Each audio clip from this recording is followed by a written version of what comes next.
Buenas! Começando mais um podcast Estação 29, sou José Mauro Batista e aqui ao meu lado o Rodrigo Dias.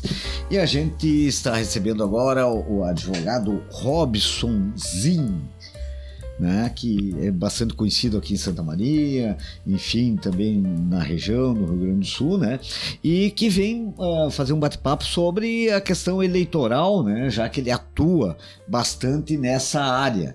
E é autor de um livro aí que a gente vai falar, mas tem o site aí, tudo nessa questão eleitoral. Então, bem-vindo, Robson, né? Um advogado famoso, conhecido de trabalhar com os políticos, né? E a área eleitoral.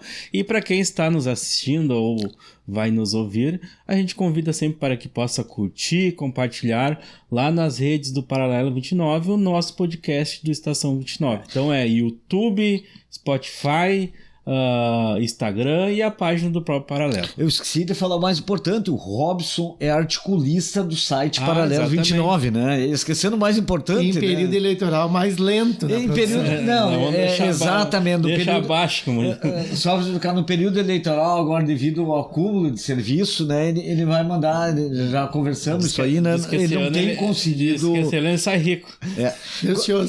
Quantas campanhas tu pegasse aí? Majoritária 16. Nessa eleição, em né? todo o estado do Rio Grande do Sul, 16. em tudo que é lugar, porque o sistema é eletrônico, e mais ou menos uns 250 vereadores. Santa Maria está incluída, né? Santa Maria alguma coisa, bem menos, porque na verdade a gente tem relação pessoal e relação política na cidade, e isso aproxima, mas também afasta, né? Mas de Santa Maria a Uruguaiana, como eu brinco, eu só não estou fazendo Barra de Quaraí.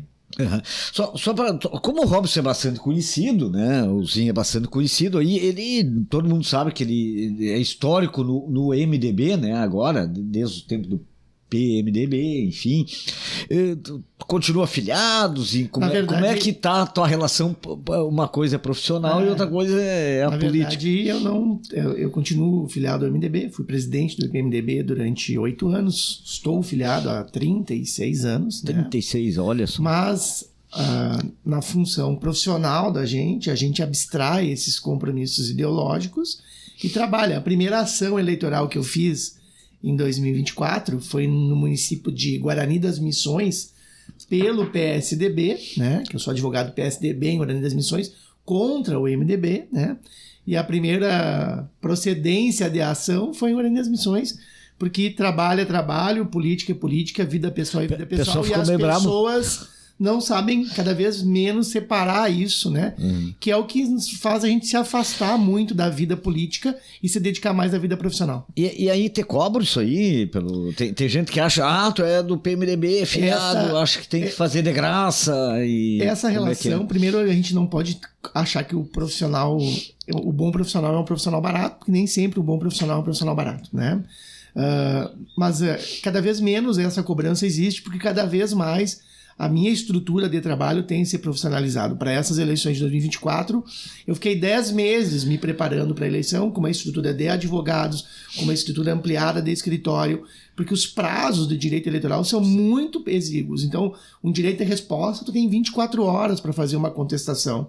Uma ação de investigação judicial eleitoral, tu tem 5 dias, 3 dias. Então, o prazo mais longo no direito eleitoral que tu tem é 5 dias. Então, tu tem que ter uma estrutura robusta para poder estar atendendo todas as demandas e produzir peças técnicas com qualidade, que é o que nós estamos tentando fazer nessas eleições de 2024. E em 10 meses nós produzimos um site, que é o Eleitoralista, um curso de formação de Direito e Contabilidade Eleitoral e fechamos o pacote com o Manual Prático de Direito e Contabilidade Eleitoral. Que é o livro, né? Que é o livro. Nesse tempozinho, mudou muito a justiça eleitoral com as eleições, porque na verdade, né, quem acompanha o direito eleitoral, toda eleição sempre tem uma alteração na legislação eleitoral. Acho que é uma das legislações que sempre tem uma alteração. Assim, Rodrigo, tu trabalha eleitoral também, né? Então tu sabes muito bem, assim, eu faço eleitoral há 24 anos, né? Eu virei advogado eleitoral lá atrás numa necessidade de que no partido político que eu militei na época tinha carência de advogado eleitoral. Mas, tipo, chegaram partizinho, agora te vira aí e vai assumir. Como é que foi agora, já que tá contando? Foi a necessidade de se me formar em direito e tentar me colocar no mercado de trabalho. Porque, na verdade, hoje, se tu for discutir advogado eleitoral que atua de forma efetiva e eleitoral no Rio Grande do Sul, nós não somos 20. Na região central do estado, com todo o respeito aos demais colegas que também atuam, de forma robusta, sou eu e a doutora Andréia Militz. A Andréia não está militando, a Andréia não está advogando nessas eleições de 2024. Então a gente termina absorvendo uma demanda gigante de todos os partidos políticos em todos os municípios do estado do Rio Grande do Sul, porque o que evoluiu, né? Eu me lembro que quando o cartório eleitoral era na Presidente Vargas, né? Lá no Escato. No Escato. Nós estacionávamos no dia da eleição uma Kombi na frente do cartório eleitoral, instalava um computador com impressora matricial e peticionava de todo o dia da eleição, porque era tudo de forma física. Sim. Hoje, ontem eu fiz uma audiência com a comarca de Alegrete de direito eleitoral online. Segunda tem audiência em São Pedro. Sexta tem audiência em São Cepé. E aí é tudo online. Então, a possibilidade de tu ter um sistema eletrônico que tu peticiona de forma eletrônica, que tu executa atividades de forma eletrônica, faz a justiça ser mais célere na entrega do resultado. Mas perde um pouco aquela nostalgia também. Não existe mais, né? Usinha do tempo do voto de papel. Eu fiz uma convenção. Da cédula de papel. Eu muito fiz escrutínio no Clube Dores e muito fiz escrutínio no Farrezão. Eu trabalhei num também. Mas essa eleição, eu fiz uma convenção que foi disputada internamente em Restinga Seca, que era o candidato a prefeito do MDB, o Norton, versus o Thiago, se não me engano. E a eleição foi por cédula física. E realmente é uma nostalgia, né? Porque a gente não lembra mais Tu vai discutir com teus filhos hoje o que é não ter um telefone celular, o que era ter uma TV diferente do que tu tem hoje, eles sequer têm a noção disso, né? A última, não sei se tu lembras, a última eleição, a transição, falando de Santa Maria aqui, foi em 96. Olha o tempo que faz, que foi a última eleição em cédula de papel, né? Até teve um fato que ficou muito conhecido na região que envolve a questão eleitoral, né? Da justiça eleitoral. Teve os candidatos a prefeito de Lermando de Aguiar, a diferença foi um voto. Né? E eu olhei, estava lá como repórter, né? Eu olhei assim, o cara marcou, porque o que acontecia? No voto aparecia ali Robsonzinho, Rodrigo Dias, o nome dos candidatos, e tu marcava o X naquele que tu ia votar, né? Era isso aí que eu lembro, né? E o cara fez um X entre os dois quadrinhos ali, tá? E valia pra quem? Né? Aí deu uma confusão, enfim, acabou ganhando um dos candidatos que eu não me lembro qual era, eram só dois, salvo engano. Sim, né? Eu não lembro quem é também, mas... Hoje em dia, o que tem de curioso envolvendo essa questão? Na verdade, hoje o advogado ele atua de forma preventiva no processo eleitoral, porque o sistema é eletrônico. Primeiro, o sistema é eletrônico e o sistema é seguro, tá bem? Essa narrativa de que o sistema não é seguro, etc.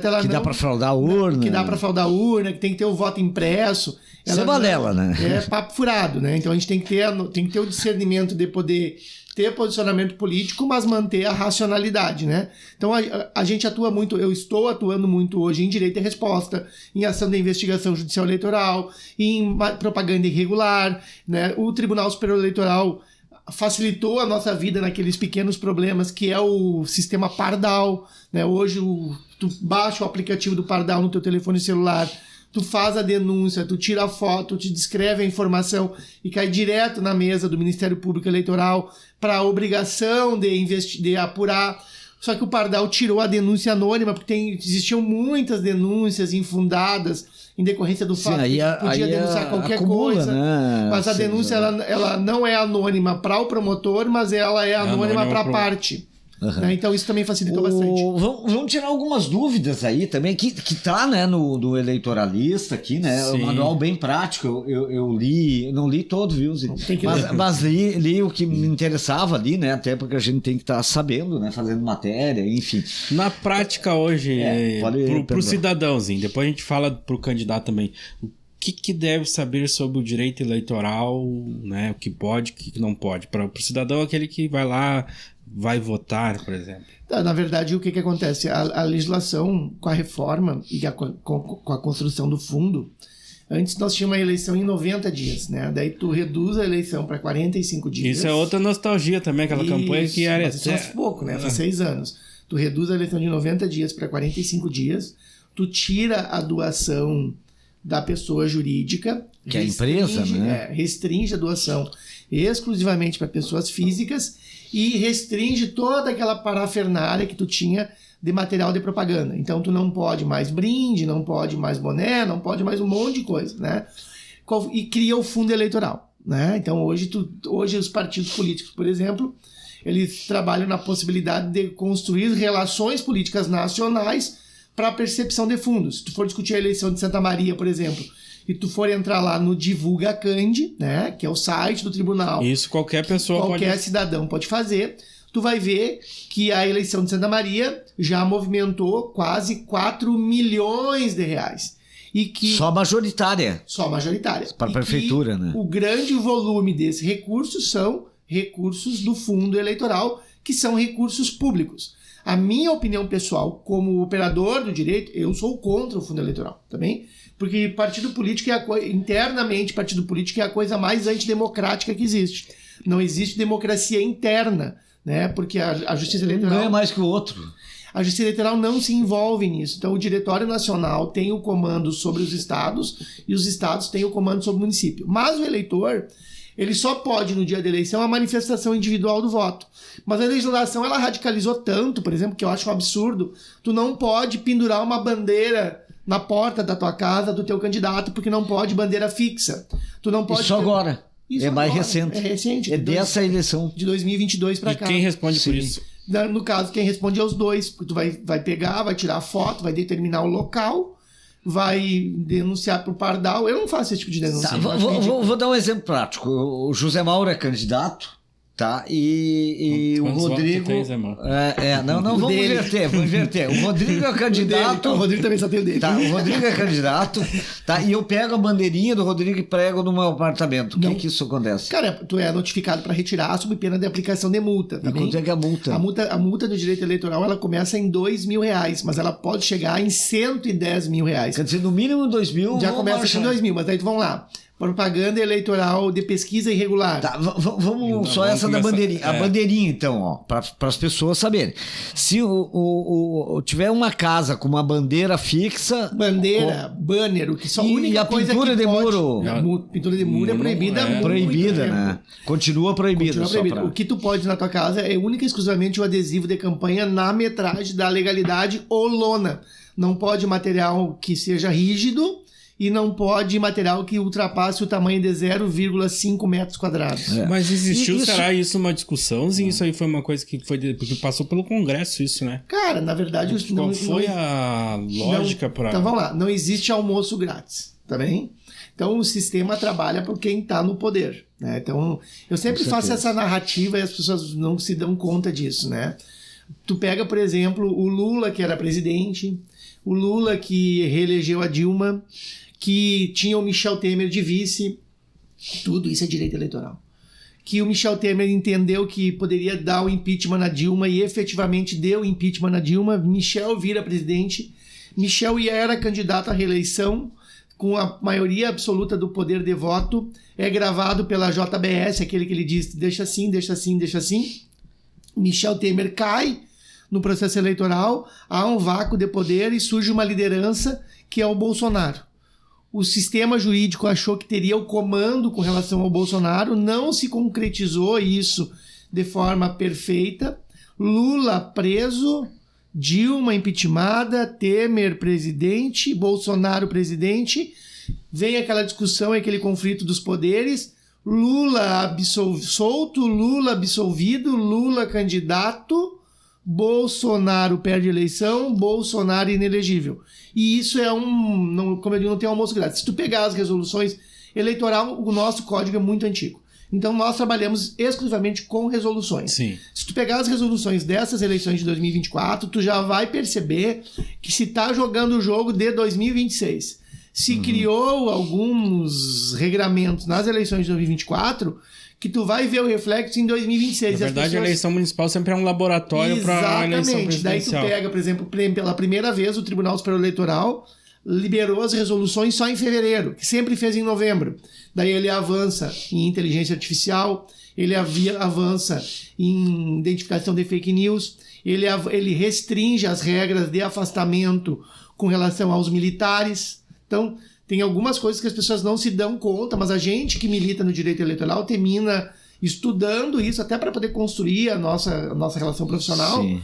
Né? E o jogo de 2026 já está sendo jogado em 2024. E aí entra as redes sociais nisso aí que acho que a resolução não previu.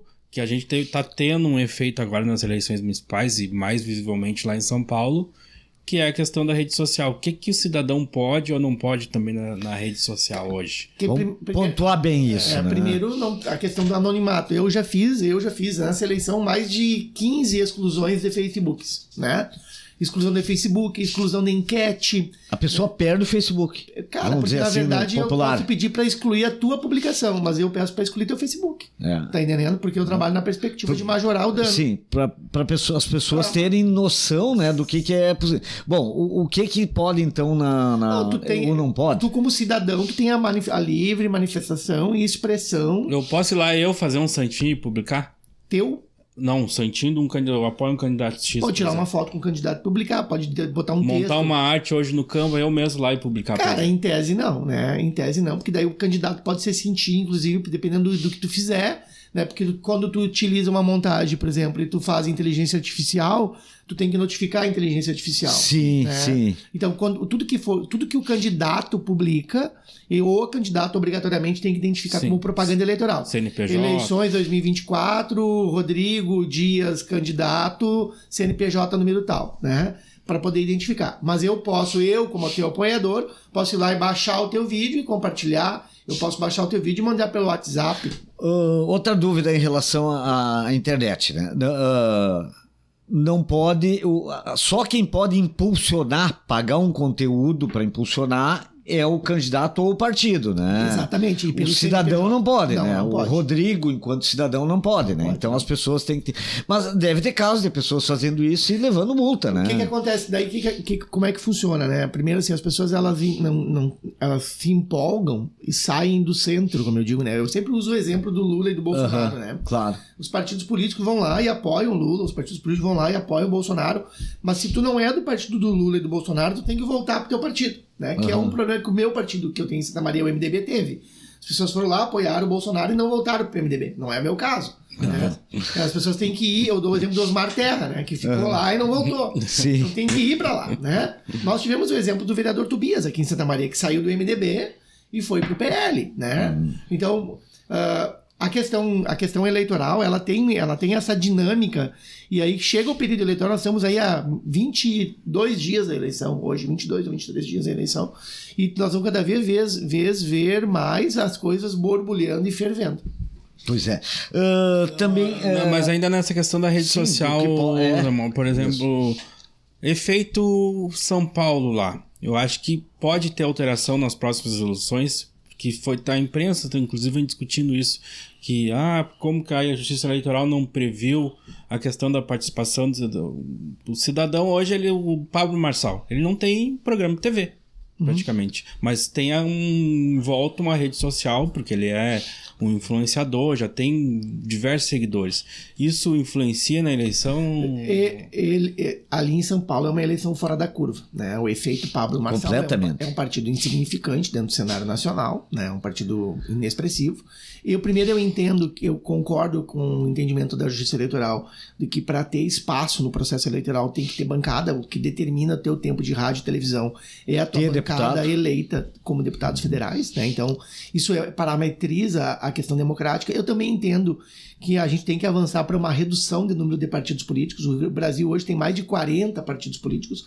Daí tu pega um partido inexpressivo, como o próprio partido do Marçal, por exemplo, e mesmo que ele não tenha nenhum deputado federal, eles recebem anualmente repasse do fundo em valores do Estado significativos, tá? Bom, São Paulo está sendo tá tendo um olhar atento, porque tu tem, por exemplo, o Bulbos com 45 milhões de reais de fundo, que é dinheiro público. Tu tem o Ricardo com 25 milhões de reais de fundo. Que aí, 45 milhões é o orçamento de vários municípios aqui da região, né? Tu pega aqui pequenos. Silveira, tu pega Dilermando, é mais ou menos isso. E tu tem o Marçal sem recurso do fundo, captando recursos através de doadores privados, que não podem ser CNPJ, só pessoa física, né?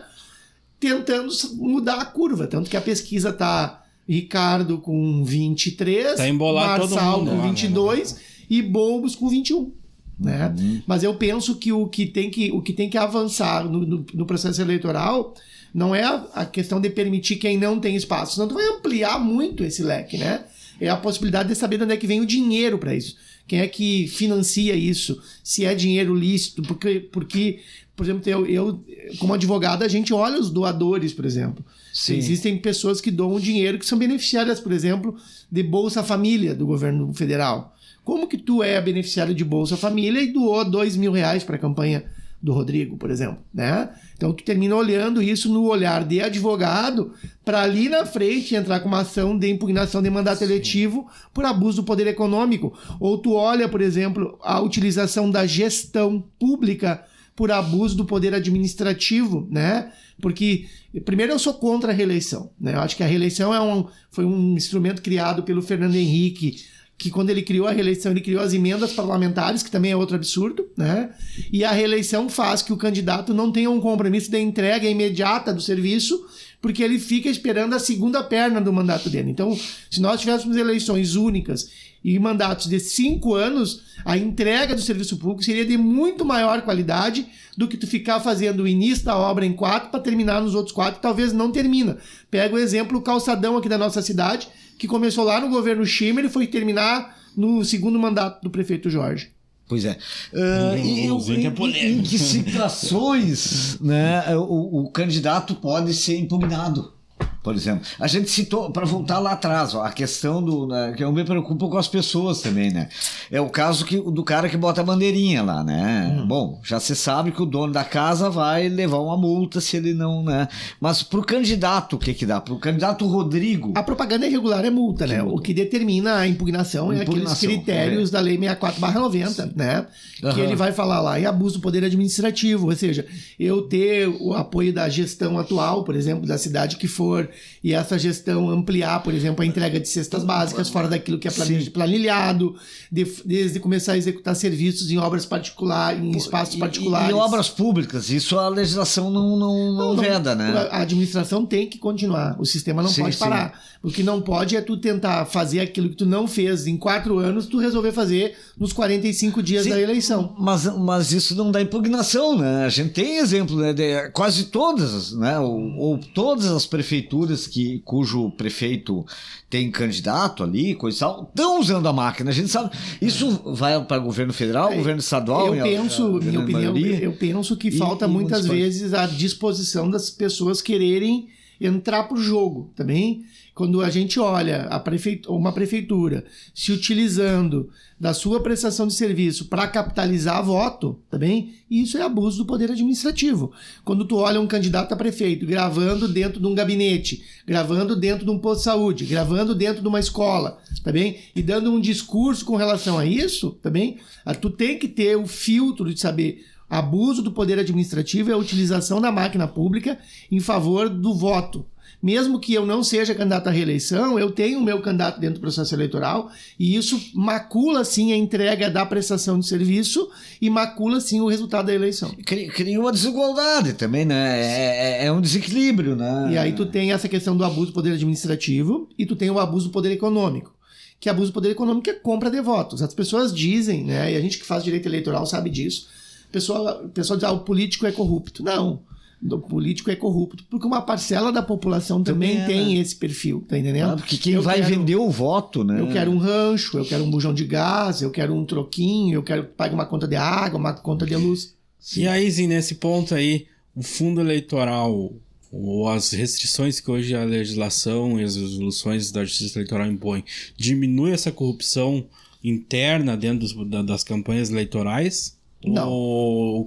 Na prática, né? Tu tem uma experiência como advogado. Vamos falar De forma prática, não, porque na verdade o recurso do fundo tu tem restrição de uso, né? Tu vai poder pagar carro de som, tu vai poder pagar militante, tu vai poder pagar material gráfico, vai pagar bandeira, e nota fiscal, CNPJ, tiragem, nota fiscal, CNPJ, tiragem. E mesmo assim tu pode burlar, né? Porque eu posso mandar fazer 100 mil santinhos e tirar uma nota como se fosse 10 mil e tirar a nota de 10 mil e pagar os outros 90 mil por fora, por Ninguém exemplo. vai contar se tem 100 Exato. mil santinhos. Né? O que a legislação fez agora em 2024? Ela exige, por exemplo, que se eu fizer esse livrinho de campanha, a lei exige que eu tenho que guardar um, porque eles podem diligenciar para verificar a existência material ou não do bem, tá bem? Mas tu tem como burlar com recurso sem usar o recurso do fundo. Mas tu compra voto com recurso que não entra por dentro da conta de campanha. Pois é, uma coisa assim, eu não lembro exatamente o valor, né? Mas Mas nós já tivemos candidatos que na eleição de 2020 compraram voto por Pix e foram caçados. Não aqui em Santa Maria, mas na região. Mas as pessoas também têm que usar a inteligência, né? Porque senão deixa o rastro. Mas uma coisa, por exemplo, a gente viu, né, Zé Mauro?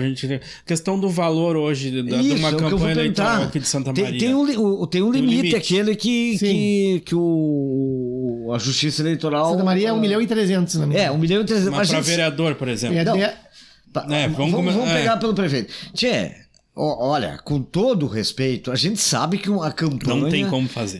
Não se faz uma campanha com...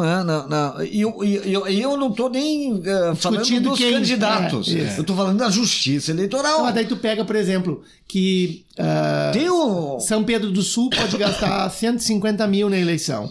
Caciqui pode gastar 150 mil na eleição. Mas daí tu pega Livramento, Uruguaiana e Alegrete com o mesmo 150 mil. É impraticável. Daí a própria Justiça Eleitoral, que quer que tu use o recurso público para não prevaricar, né? Ela te cria um limitador que ele efetivamente, eu digo isso, não estou discutindo quem fez ou quem não fez, ele é impraticável. Né? Não, e ela também não sabe que isso aí é inviável, né? Então, quer dizer, ela fecha os olhos aí, de certa forma. A Justiça Eleitoral Gaúcha ela é uma das justiças mais rigorosas da federação, né? E isso é um problema pra gente que atua em direito eleitoral, porque a gente sabe o quanto a gente tem que se esforçar mais na perspectiva da construção de uma tese de defesa, por exemplo, né? Sim. Mas a questão dos limitadores, as questões dos recursos, as questões contábeis, né? Hoje, por exemplo, se eu for lá num posto de gasolina e abastecer o meu carro e botar o CNPJ do Rodrigo e pagar com o meu dinheiro, vou pegar e aqui, quando fizer o fechamento de contas da campanha do Rodrigo, a Receita Federal vai apontar. Mas ela aponta aquilo que está lançado, ela não corre atrás daquilo que não está lançado. E dá muito problema, né? Na prestação de contas né? E esse é o problema de tu teres um advogado que não é um advogado eleitoral, esse é o problema de ter um contador que não é um contador eleitoral. Nós temos histórias aqui, históricos de Santa Maria, de candidatos que até hoje continuam pagando parcelamentos de multa de direito eleitoral porque foram orientados de forma errada. Hoje, por exemplo, não existe dinheiro físico no direito, né? Na campanha. Tem até candidatura subjúdice aqui em Santa Maria nessa eleição, né? Por questão da prestação de contas.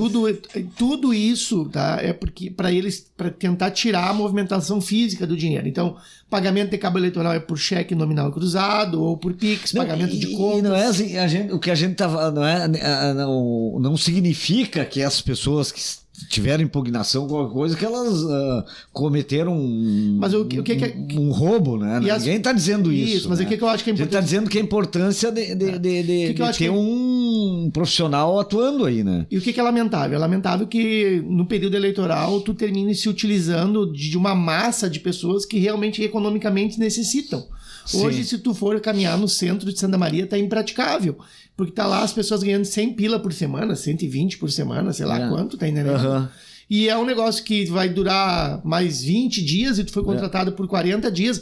E agora essas próximas 2 semanas vai ser um inferno caminhar no centro, né? Porque é carro de som caminhando no centro. Sim. E o meu escritório ali na rua do acampamento. E as pessoas não respeitam a legislação. Porque carro de som, por exemplo, só pode em 3 possibilidades. Caminhada, carreata e comício. E os camaradas estão caminhando, andando de carro de som no acampamento ali sem nada, tá entendendo? Pois é. Tem isso a gente... E aí eu até me coço pra descer lá e vou denunciar. Eu digo, não é minha tarefa. Tem como a justiça. Tem como a justiça eleitoral. Claro, isso é importante saber, né? O Ministério Público Eleitoral, quando é que ele age, se ele tem que ser provocado, se ele age de ofício, para as pessoas, né? Para o cidadão. Em regra, ele não vai agir de ofício, porque ele não tá na rua para poder fiscalizar. Pois é, exato. Mas aí tu tá vendo um carro de som, tu vai pegar teu celular, vai filmar. O cidadão precisa denunciar. Vai filmar e vai alimentar o pardal lá e vai responsabilizar. Carro de som é o seguinte: primeira vez, advertência advertência. Sim. Segunda vez, multa de R$10.000. Terceira vez, multa de R$10.000 e apreensão do veículo. Aí por isso que todo mundo arrisca, porque a primeira é advertência. Pois é, mas aí tem que jogar o jogo. E não tem... Eu aqui em Santa Maria, eu me coço, mas eu tô envolvido muito com todo o estado. E agora, como é que ficou essa questão do poder de polícia do juiz? Ele pode ir, então, ele, por exemplo, ir lá fiscalizar o caminhão Ele tem dever de ofício, inclusive. Se ele achar que tem que fazer, ele pode pegar na rua lá. uma passeada. Nós já tivemos aqui em Santa Maria... E de que em eleições passadas o juiz mandava o caminhão parar e prendia no meio da rua. Já vi. Que estava irregular. Tá calma essa eleição. Essa eleição em Santa Maria, essa campanha, tá meio sereno. Sim, tá dizendo que tá sem graça, porque na verdade a gente também tá um pouco mais afastado, mas eles começaram a brigar na Justiça Eleitoral essa semana. Já teve aí uma ação de direito e resposta, 2, 3 ações de propaganda de TV. Nos debates tá todo mundo doce, né? Tá todo mundo no horário eleitoral, assim, ó, né? É como eu digo, se a gente comparar, né, assim, claro, a campanha de São Paulo é fora da curva. Lá, chamar de alguém de ladrão, qualquer coisa, é elogio em São Paulo, né? É outra situação. Mas a gente vê, assim, que a campanha de Porto Alegre tá mais polarizada, mais aguerrida, mais pegada, né? E não só entre os dois. A Maria do Rosário Melo. Entre esses dois, né? Mas o que mudou, que eu acho que as pessoas não se dão conta? Por exemplo, nós somos mais antigos, né, Mauro? Nós, quando votava, tu podia colar cartaz em muro, tu podia colar cartaz em poste, tu podia botar banner naquela bandeirola nos postes da rua. Os postes eram cheios, cavalete. Mas só que hoje a tecnologia, ela também trabalha pro bem e trabalha pro mal. Hoje, se tu for fazer alguma arte como candidato, eu vou te localizar pela tua antena do teu telefone celular para saber se tu estava no local. A cidade hoje ela é vigiada, tu tem um sistema de vídeo monitoramento em tudo. Então isso até restringe a perspectiva de que as pessoas possam estar querendo burlar a legislação eleitoral e fazer alguma coisa que não pode. Mas, E na questão agora que em Santa Maria, Robson, né, ou região, qual é o contexto político, né? Agora mudando um pouco do eleitoral, até porque a gente já está indo para a parte final do nosso podcast. Na questão política hoje, por experiência como militante e também como advogado, como que tá vendo a eleição aqui? Cara, em Santa Maria? Isso. Santa Maria é região, né? E região, cara, quanto menor o município, mais brigada é a eleição, né? É impressionante. Assim, a polarização ainda é presente? Se tu for, por exemplo, em Silveira Martins, as pessoas atravessam a rua para não se cumprimentar. Se tu for de irmã, a mesma coisa. Mas em Silveira, mas é muito Bolsonaro e Lula ainda? Não, lamentavelmente, as pessoas elas terminam... O eleitor de forma crua, ele se afastou dessa polarização. Ele não quer isso. Mas em Silveira, a briga lá é diferente. É quase que família contra família. A partir lá precede essa... Silveira tem histórico, né? Tem histórico. De judicializações, né? Então, tem. Eu tô atuando em Silveira Martins como advogado de novo. Já estou na quarta ou quinta eleição lá. Mas lá é um... Lá teve cassação de prefeito. Uma narrativa bem robusta, assim, da disputa do voto. Mas, cara, Santa Maria é uma cidade grande, então as pessoas achar que vai comprar voto e vai resolver o teu problema, quer seja para prefeito, quer seja para vereador, isso é uma falácia, né? Tu tem que entender a forma de construir o resultado da eleição, que é o voto limpo, a construção da narrativa de campanha.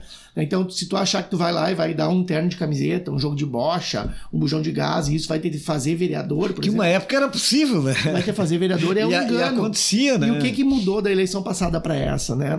Santa Maria tem 21 vagas na Câmara de Vereadores. Na eleição passada, os partidos podiam ter 42 candidatos. Sim. Nessa eleição é o número de vagas mais um, portanto, cada partido tem 22 candidatos. Então, aquele vereador que na eleição passada se elegeu com 1.200, 1.500 votos, nessa eleição, a régua subiu. E o que mudou? O coeficiente mudou também. Tu acha que aumenta a votação desse candidato, esse que está à reeleição, provavelmente, concorrendo? Qual é a tua avaliação? Cara, eu penso que vai ter uma renovação gigante na Câmara de Vereadores. O quociente hoje é 7 mil? O coeficiente eleitoral. Partindo do princípio que nós vamos ter aproximadamente 150 mil votos válidos na urna, é 7 mil. E a regra do preenchimento do quociente eleitoral mudou das eleições de 2020 para as eleições de 2024. Mudou com a eleição de 2022, num julgamento que o STF fez agora, há 60, 70 dias atrás. Então, tu elege o vereador na primeira vaga com 80% do coeficiente. Então, o partido político que fizer 6.200 votos, ele já faz a primeira vaga. Então tem que partir de 6.200. Para fazer a primeira vaga. Isso. A segunda vaga, tu vai fazer o coeficiente e tu vai jogando o coeficiente até o final. Mas a legislação abriu uma exceção, que é o que nós chamamos o efeito tiririca. O efeito tiririca antes fazia que tu pudesse estar puxando as pessoas junto contigo. Para te poder disputar a vaga, tu tem que fazer no mínimo, como candidato, 20% do coeficiente. Então tu só vai poder estar disputando uma vaga no processo eleitoral se tu fizer 20% do coeficiente. Então, 140 votos, tá bem? Porque dependendo do efeito tiririca que tu teve, por exemplo, em São Paulo, teve deputado federal que se elegeu em São Paulo com 8.000 votos. Com 6.000 votos. Tá entendendo? Então é o efeito tiririca que eu chamo. Que era um absurdo. E aqui no Rio Grande do Sul tem o Zambiase. Outra coisa que a legislação construiu que é legal, tá no livro aqui. Candidatura laranja, tá? Isto. Regulamentada a candidatura laranja. De que forma? O Tribunal Superior Eleitoral percebe que as pessoas se utilizam das mulheres para preencher cota, tá bem? Que é a súmula 73, que é a candidatura laranja. Tá? O que diz aqui que diz? Tu vai identificar a candidatura laranja quando abrir as urnas.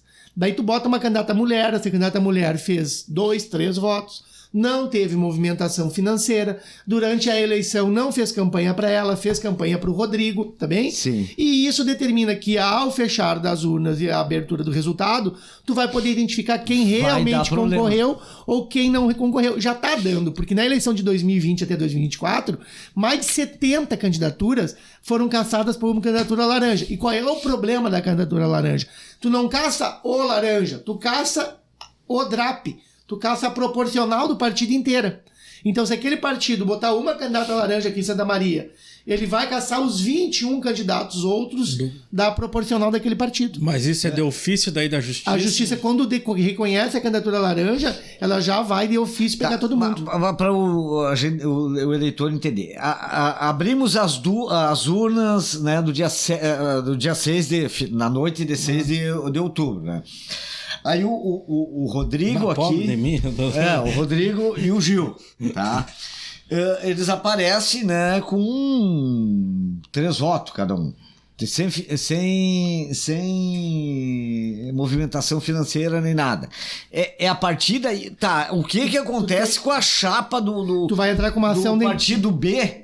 Tu vai entrar o José Mauro, tá o Zinho. E aí tu vai contratar um advogado eleitoral que de preferência seja eu, né? Olha aí, ó. E vai entrar com uma ação de impugnação de mandato eletivo com base na súmula... De todos os vereadores? Daí tu vai entrar com uma ação de impugnação de mandato eletivo contra o candidato laranja e todos os outros vereadores da chapa, dizendo que aquele candidato laranja influenciou no resultado da eleição e tu vai impugnar o mandato eletivo para caçar o diploma de todos. Nós já tivemos mais de 70 casos no Brasil. A legenda agora no Rio Grande do Sul nós tivemos do Podemos ali, o cara de Caxias do Sul. Teve um caso, né? Agora, porque ele tinha uma candidata mulher que preencheu a cota do Podemos para deputado federal em 2022. O partido pode sumir. E aí o cara se elegeu com 150 e poucos mil votos, eu não lembro o nome do candidato ali em Caxias. Tá bem? E ele foi caçado por cota laranja e entrou na vaga dele o candidato do PSD de Passo Fundo, que foi prefeito. Nesse sentido, a legislação tá rigorosa, né? E ela tá... Porque antigamente era possível fazer isso. E isso é legal, porque, tem que avançar mais, tá? A gente que quer o voto limpo. Tem que avançar nisso, tem que avançar no abuso do poder religioso. Já existe julgamento disso em Brasília. Já existem 2 deputados caçados, um no Rio de Janeiro e outro na Amazônia, por abuso do poder religioso, que é chegar na igreja, porque o Estado é laico, a igreja é um local que tu não pode fazer campanha, é proibido fazer campanha em igreja, clube, ginásio, escola, posto de saúde. Né? Se for um culto, e aí tu vai dentro da igreja. E aí hoje a igreja, ela transmite o culto pela internet muitas vezes, e eu não descarto a possibilidade de, inclusive, nós aqui, ser contratado no escritório, de entrar com impugnação de mandato eletivo por abuso do poder religioso, tá bem? Porque efetivamente é um absurdo. E tu não precisa nem estar na igreja para te responder. Se eu sou o pastor e digo, em nome de Jesus, vote no Mauro, porque ele vai te dar a benção, que ele não sei o quê, tá lascado. Número tal, tu já responde junto, porque tu é o beneficiário da demanda. E tem que avançar nesse sentido, tá bem? Porque hoje tu tem igrejas que construíram bancadas dentro da Câmara de Deputados exclusivamente com o rebanho. Mas tem gente aqui em Santa Marta, tem que se cuidar, então. É verdade. Mas, olha, muito bom aí o papo com o Zin, né? Deixa eu falar do meu livro. É isso, onde é que adquire, como é que faz? Pelo Instagram do escritório, Zin, Zine, que é o escritório, ou me chamando pelo WhatsApp. O livro atrasou porque a gráfica que produziu terminou sendo alagada lá em Porto Alegre, aí a gente atrasou a distribuição do livro. Mais efeito. Exatamente, né? Então nós temos um site que é oeleitoralista.com.br. Lá no site tem todas as informações de um curso. Nós temos um curso de Direito Eleitoral e Contabilidade. Nós temos uma assessoria de Direito Eleitoral e Contabilidade. E a gente materializou no livro. É um livro todo colorido, com 180 páginas. Ao final do livro tem todos os tipos de contrato que o candidato precisa, mas não é um livro para advogado, é um livro para advogado, para contador, para candidato, para assessor, para jornalista. E é um livro super didático, cidadão comum, né? Porque ele é construído em base de lâminas. São 130 lâminas que explicam o processo eleitoral para o leigo compreender o que pode, o que não pode e como pode. Perfeito. É um material muito legal. É em parceria com o Igor Severo, que é o contador, né? Isso aí. Zin, então a gente agradece a tua participação aí e, né... Assim, sempre as portas abertas aqui do Paralelo. Acho que no segundo turno aí, no final das eleições aí, né, a gente pretende promover... O que acha? Vai ter segundo turno em Santa Maria? Vai ter segundo turno em Santa Maria. Tá em aberta a segunda vaga. A primeira já tá preenchida. Perfeito. Tá em aberto então a segunda? Tá aberto. Tá bem, então até... Um abraço. Um abraço, até a próxima aí. Curta, compartilhe, né? E o Estação 29, toda sexta-feira, sempre um novo episódio às 19 horas.